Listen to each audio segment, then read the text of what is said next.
everyone, it's Amber, and today I'm going to be reviewing The Raven Boys by Maggie Stiefvater. The first part of this review is going to be spoiler-free, so you guys can stay if you have not read this book. And the second part, I'm going to talk about a couple of the things that I want to discuss of spoilers that happened. This series is extremely popular on BookTube, so I've heard about it a lot before I started reading it, and I actually already read it once last year around this time, and I went back to read it again before reading the second book because I forgot a lot of the things that happened, and I feel like I didn't really have a good idea of the world and the characters, and I didn't appreciate it enough, so I really wanted to reread it, and I'm happy to say that I enjoyed it a lot more the second time.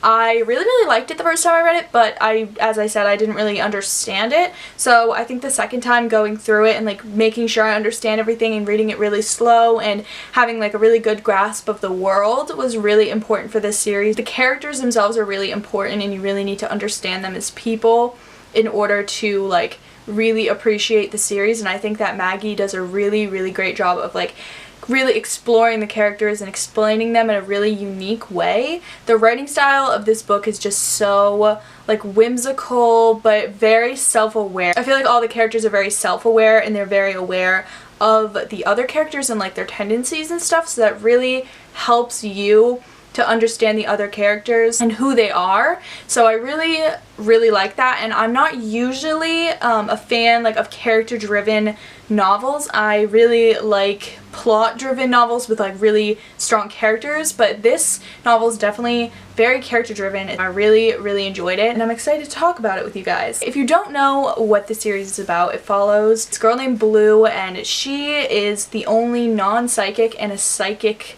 family. So the rest of her family are psychics, and they do tarot cards and readings and all that stuff, but she is not a psychic. She doesn't have those abilities. She's always kind of felt a little bit left out because of that, but what she does have is she enhances other people's abilities, so she makes psychic energy stronger. And she lives in this town, and in this town there is a school called Aglamby, which is a private school for rich boys, and it's an all-boys school, and that is where our other four characters go, who are the Raven Boys. So we have Gansey, Noah, Adam, and Ronan, and they all kind of had their own stories, and Gansey is really set on finding this dead Welsh king who is said to be buried on this thing called a ley line in their town. He kind of brings the rest of these boys along on his adventure, and eventually Blue, and it's really fun. It's a great story. It's so grounded in reality that it's so believable, even though it's so whimsical and it's magical realism, so it's very out there, and you feel like it really could happen or is happening because it's so grounded in the real world. I would say definitely give this book a chance no matter what genre you like. It has something in it that you could find and really like. It has a lot of the characters are really what brings the story to life, and I think that everyone can find a character in this book that you really like reading about. I actually just read this book in under 24 hours, which was really fun, and I really found a new appreciation for it that I didn't find the first time. I really like all the characters, and I'm excited to see where their stories go, but I definitely recommend picking this book up. I'm already reading the second one, and I'm really enjoying it. This is the first time I'm reading the second one, so I'm really excited to be reading this series finally. So if you haven't picked this book up, definitely go give it a chance, and if you have picked this book up, I'm going to get into the spoilery little details now, so bye non-spoilery people. So there are a couple spoilery things I really want to talk about with this book because it's kind of confusing in some different aspects, and there are some things that happen that really make me want to know more about Habeswater and what's happening there. So I'm kind of just gonna go through the characters and their own individual arcs in this book and kind of discuss some of the points and some of the things that happen. So first we have our main character. There's not really a main character in the book, but if there was one, I think it'd be Blue.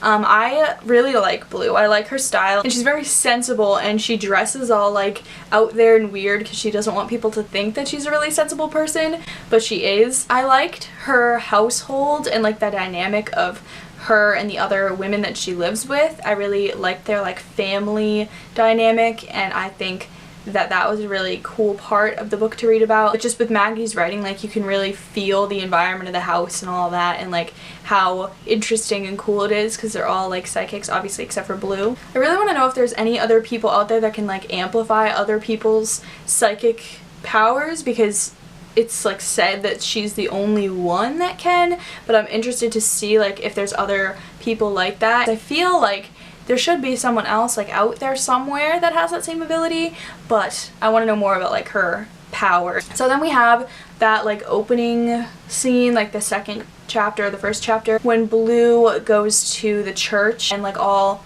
of the spirits of people who are supposed to die within like the next 12 months come out, but Blue can't see them, but she sees one and it's Gansey. I was just thinking, like, I really want to know, like, does he die permanently, first of all? Like, maybe he, like, dies and then, like, they bring him back. Like, would someone, if they, like, died in the hospital and then they, like, resuscitated them, would they show up in, like, the graveyard thing? And also, like, how does he die? And is it connected to like her prophecy that if she kisses someone she'll kill them? So is that all like connected somehow? I feel like he's not really gonna die. Like, what if it's flawed? What if they don't actually? Like, I really just want to know. I want to know if Gansey is gonna be okay, because I really love Gansey. I like how he really doesn't know if he's offending people when he talks about money. Like, he doesn't know about money, he doesn't know anything about it, but he has like a ton of it. I really like him, and I like how he's so obsessed with his quest, because that story of when he was a child and he was like attacked by hornets and they were like all over him and he died. He heard like a voice in his head that said like, I'm gonna bring you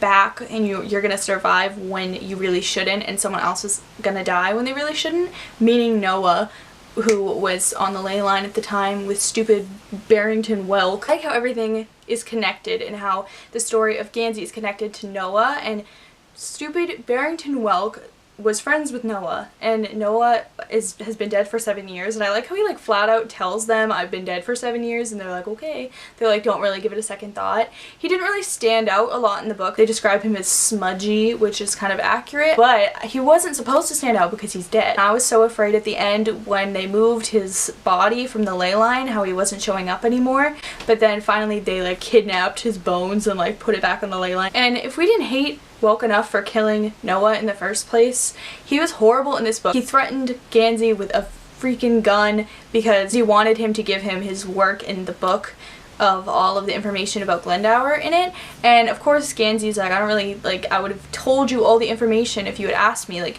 I like how Gansey is so open about his search. I think that's kind of like an interesting thing that's different from other books, because I feel like most characters that are on like a quest or like a search like that, they're so secretive and they feel like it should be a secret, but Gansey just openly tells everyone how excited he is about it, and he just like shares his excitement about the search for Glendower, and I like that about this. Like, I like how he's so open and excited about it. But in this case with Barrington Welk, it like backfired a little. He kind of scared me as a character, not only because he was like threatening everyone, it kind of scared me because I'm like, that's what Gansey could end up as if he like gets too involved with the quest. Barrington Welk like killed one of his friends to wake the ley line. If things go badly, that's what Gansey could be. So then we have Adam, and his story in this book was so upsetting to me because he was in this horrible situation and he like refused to leave because he wanted to be independent and he wanted to do it by himself and build his own life instead of just like going to live with Gansey. I feel so sad for him when he was talking about that, because he just wanted so badly to do it by himself, and like freedom is so important to him, but he couldn't, because at the end when his dad was like beating him up and then Ronan protected him and defended him, he had to press charges against his dad, because if he didn't, then Ronan would be going to jail, and it was just a big mess. And now Adam gave up his freedom again for the sacrifice to wake the ley line, but I really don't understand that, and I don't understand how that works. That's like the number one thing that I did not really get in the book, and I don't know if I was like supposed to understand it or if I'm just being like stupid, but I don't get that. Like, he said that he would be like their eyes and ears, so is it like the way of like the forest and like the trees to be able to like see through him? So I'm hoping that the second book will clear that up, because I really was confused about that. But nonetheless, that was sad, and they were all describing Adam and saying like he was a little different, like he was just slightly off. And then Ronan was like a mess. He was like failing all of his classes, and you could see in the scene where Gansey was in his dad's car in the garage and he was just like talking to the like teacher or like the front desk at the school, and he was like, please like let Ronan back into the school, I will help him pass his finals, like I'll get him through it.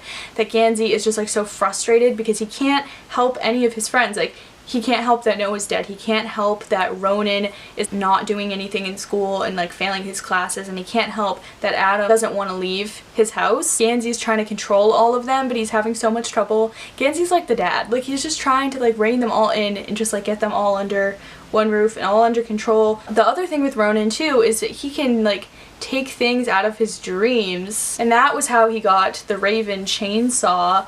And that was also confusing. The psychic said like there was a secret that killed your father and you know what it was. So I'm wondering if it was something to do with that, because the second book is called The Dream Thieves. So maybe it's because of that. I'm only like a chapter into the second book. Like, it was talking about his father a little bit, so I'm wondering if the secret maybe that killed his father was that he could also take things out of his dreams or something like that. Like, I don't really know. So I want to know that, and I want to know more about his like power. Can he like just take anything out of his dreams, or does it have to already like show up? So I'm really confused, but I really like that, and I'm excited to see more about that because that was like the last line of the first book. I really just love how like magical everything in this book is. It's just so like whimsical and magical and interesting, and I really like how magical Cave's water is. Everything in it is so strange, like the fish that changed colors, and how Ronan wrote to himself on the stump, but he like didn't do it in the past, he did it sometime in the future, and he like wrote a joke in Latin so that he would know it was him and believe it was him. And the trees that speak Latin, and I really want to know, like, are the trees good, are they bad, are they going to be like a major role in the book? And then that hollowed out tree stump that they like got in and like saw visions, and Blue saw her kissing Gansey, and like, well, not kissing Gansey, but like almost kissing Gansey. I want to know more about the magic of the world in general, and I want to know more about Cave's water, and I think it's fun how we're kind of discovering that with them. Like, instead of they already know about the magic and we're like finding it through like them already knowing about it. They don't know about it, we know as much as they do. So I really like that, and I think that it's a really fun way to write a book because the readers are just kind of like discovering it with the characters, and it's fun. So I just really want to know more about that in general. I want to see if Blue and Gansey end up getting together and falling in love, and if Gansey is Blue's true love. I'm really interested to see how that plays out, but mostly I'm interested to see how the whole Glendower thing plays out, and if they actually find him, who dies, and if they die, and if these like prophecies and stuff fulfill themselves. And I just really am interested. I'm pretty attached to the characters at this point, so I'm really interested to see what happens with them, and I want to learn more about them and their pasts and their futures, and I'm very excited to read the rest of this. I gave this a 4.5 out of 5 stars, which is a little bit more than I gave it the first time I read it. I gave it a 4 out of 5 stars, and I raised it to this time because it was really good, and I'm really looking forward to reading the second one. So that is it for my review of The Raven Boys by Maggie Stiefvater. I really enjoyed this book, and I really liked the characters and the world, and I'm really excited to continue on and continue reading the second book, which I'm reading right now. So if you guys have read this book, please feel free to comment down below on your thoughts, but warn for spoilers just in case the people that have not read it are lurking down in the comments. So definitely leave a comment down below and like this video if you liked it, and you can also subscribe down below if you want to see more of my videos, and I'll see y'all next time. Bye!